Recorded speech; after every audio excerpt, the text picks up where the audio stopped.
할렐루야, 반갑습니다. 오늘은 창세기 39장의 말씀을 나누는 날입니다. 오늘도 말씀을 통해 하나님과의 친밀한 교제를 누리시는 복된 시간이 되시기를 축복합니다. 먼저 본문의 20절로 23절을 읽어드리도록 하겠습니다. 이에 요셉의 주인이 그를 잡아 옥에 가두니 그 옥은 왕의 죄수를 가두는 곳이었더라. 요셉이 옥에 갇혔으나 여호와께서 요셉과 함께 하시고 그에게 인자를 더하사 간수장에게 은혜를 받게 하심에 간수장이 옥중 죄수를 다 요셉의 손에 맡김으로 그 재반 사물을 요셉이 처리하고 간수장은 그의 손에 맡긴 것을 무엇이든지 살펴보지 아니하였으니 이는 여호와께서 요셉과 함께 하심이라. 여호와께서 그를 범사에 형통하게 하셨더라. 아멘. 오늘의 본문인 창세기 39장은 여러분들께서 이미 잘 아시고 계시는 내용인데요. 요셉이 애굽의 그 친위 대장 보디발의 집에 종으로 팔려간 후에 벌어지는 사건들을 기록하고 있습니다. 요셉의 입장에서는 참으로 참담한 상황들이 벌어지는데요. 아이러니하게도 오늘 본문의 1절과 2절을 보면 요셉이 보디발의 집에 팔려간 내용을 전하면서 성경은 그가 형통한 자가 되었다고 기록하고 있는 것이죠. 요셉에게 있어서는 인생의 가장 어려운 상황 속에 들어간 순간임에 불구하고 성경은 이러한 요셉의 상황을 형통함이라는 단어로 정의를 하고 있다는 것입니다. 오늘 창세기 39장에 나오는 요셉의 스토리를 통해 우리는 하나님 나라의 형통함은 우리가 살아가는 이 세상이 정의하는 형통함과는 다른 것이구나 라는 것을 짐작할 수 있게 되는 것이죠. 그런데 오늘 본문에는 형통이라는 단어가 한 번 더 나오는데요. 그것은 좀 전에 읽어드렸던 본문의 맨 마지막 절인 23절에 한 번 더 나오게 됩니다. 23절의 배경은 요셉이 보디발 장군의 아내로부터 억울한 고소를 받고 왕의 죄수들만을 가두는 감옥에 갇히는 그 안타까운 상황을 기록하고 있는데요. 여기에서도 성경은 요셉이 범사에 형통하였다고 기록하고 있는 것이죠. 사실 23절의 그 상황은 요셉의 보디발 장군의 집에 팔려간 그때의 상황보다 더 좋지 않은 상황으로 전락한 것이고, 왕의 죄수들만을 가두는 감옥이라 하면 정치범 수용소 같은 곳이었을 텐데요. 당시 왕에게 반역한 죄인들이 가야 하는 장소가 얼마나 열악했을지는 저희가 충분히 짐작하고도 남을 것입니다. 그렇다면 도대체 성경에서 말하는 형통은 과연 어떤 의미일지 우리는 궁금하지 않을 수 없는 것이죠. 우리는 여기서 성령님의 지혜가 필요하고 그 지혜를 구해야 할 것인데요. 창세기 39장에서 형통이라는 단어가 쓰여진 2절과 23절에는 형통이라는 단어 앞에 공통적으로 추가된 문장들이 나옵니다. 그것은 바로 여호와께서 함께 하셨다라는 내용입니다. 이 표현은 사실 오늘의 본문 39장 전반에 걸쳐 나오는데요. 2절에는 여호와께서 요셉과 함께 하심으로 그가 형통한 자가 되어, 3절에는 그의 주인이 여호와께서 그와 함께 하심을 보며, 또 21절에는 여호와께서 요셉과 함께 하시고 라고 나오고, 마지막으로 23절에 이는 여호와께서 요셉과 함께 하심이라 여호와께서 그를 범사에 형통하게 하셨더라 라고 오늘의 본문에서는 여러 차례 같은 표현을 반복적으로 기록하고 있습니다. 무엇을 의미하는 것일까요?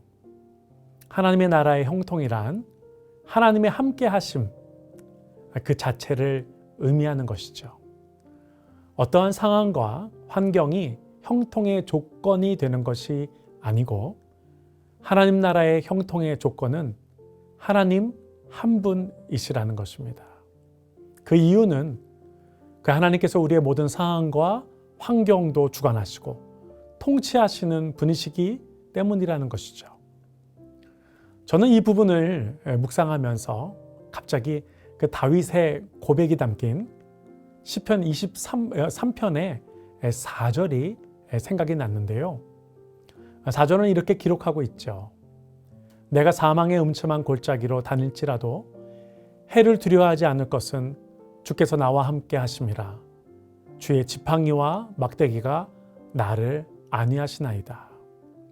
아무리 열악한 상황 가운데 들어간다 해도 그 상황 속에서도 여전히 하나님이 나와 함께 하신다면 나는 아무것도 두려워할 것이 없는 형통한 사람이고, 형통한 사람의 인생은 천지를 창조하신 하나님의 능력의 손안에 있는 인생이다라는 것을 말하고 있는 것입니다. 요셉이 보디발의 집에 팔려갔을 때에도, 또 요셉이 왕의 죄수의 감옥에 들어갔을 때에도, 그 누구도 생명을 부지할 수 없는 7년의 가뭄에서도 야곱의 가문과 애굽을 구원하시고자 요셉을 사용하신 하나님의 그 계획하심에는 아무런 차질이 없이 그렇게 요셉은 여전히 하나님의 손 안에서 자신을 향한 하나님의 뜻을 향해 거침없이 나아가고 있었다는 것이죠. 요셉은 그렇게 하나님의 눈에는 여전히 형통한 사람이었다라는 것입니다. 세상에서 말하는 형통함은 나의 삶에 커다란 어려움이 없이 내가 바라고 계획하는 모든 것이 순조롭게 이루어지는 것을 말하지만, 하나님 나라에서의 형통이란 아무리 어려운 순간에서도 하나님께서 나와 함께 하심으로 나를 이 땅에 보내신 하나님의 그 목적과 계획이 여전히 나의 삶을 통해 진행되어지고 있는 인생, 그것이 바로 성경이 말하는 형통한 인생이라는 것입니다. 그렇다면 우리의 삶에 어려운 순간이 왔을 때 우리가 확인해야 할 것은 무엇일까요? 그것은 내 상황과 환경이 얼마나 좋아지는가를 확인하는 것이 아니고, 이 어려운 상황에서도 내 영혼이 여전히 나를 향한 하나님의 그 은혜와 사랑으로 감격하고 있는가, 바로 그것을 확인하는 것이고, 이 어려운 상황에서도 나의 심령이 여전히 주님의 은혜와 사랑으로 벅찬지를 확인하는 것입니다. 그것을 확인하는 가장 좋은 방법은 바로 내 안에 하나님의 말씀이 여전히 꿀송이처럼 내 심령의 생명력으로 고백되어지고 있느냐라는 것이죠. 2022년 할렐루야 교회의 표어인 깊이 말씀으로 바로 이것이 형통함의 핵심이라 저는 그렇게 믿습니다. 특히 코로나로 어려운 이 시즌이지만 우리의 삶에 여전히 하나님의 말씀이 살아 역사하시고 내 영혼이 그 말씀 안에 거하기를 사모하고 그 말씀에 순종하기를 사모한다면 우리는 여전히 형통한 사람인 것입니다. 그 어떤 것으로도 두려워할 것이 없는 줄 믿습니다. 우리는 여전히 하나님과 그분의 말씀 안에서 견고하게 살아가고 있는 것이죠. 하나님의 함께 하심과 그 형통을 누리는 요셉의 스토리는 어떤 상황에서도 낙심과 절망, 어떤 한탄의 내용이 나오지 않습니다. 이것이 바로 하나님의 형통을 누리는 자들의 능력인 줄 믿습니다. 하나님 안에 거하는 형통한 자는 견고합니다. 처해진 모든 상황에서 주를 바라보며 여전히 푯대를 향해 지속하여 나아가는 사람들이죠. 이것이 바로 요셉이 최악의 상황을 돌파하여 마침내 하나님께서 자신에게 맡긴 사명을 감당할 수 있었던 형통의 능력, 평안의 능력인 줄을 믿습니다.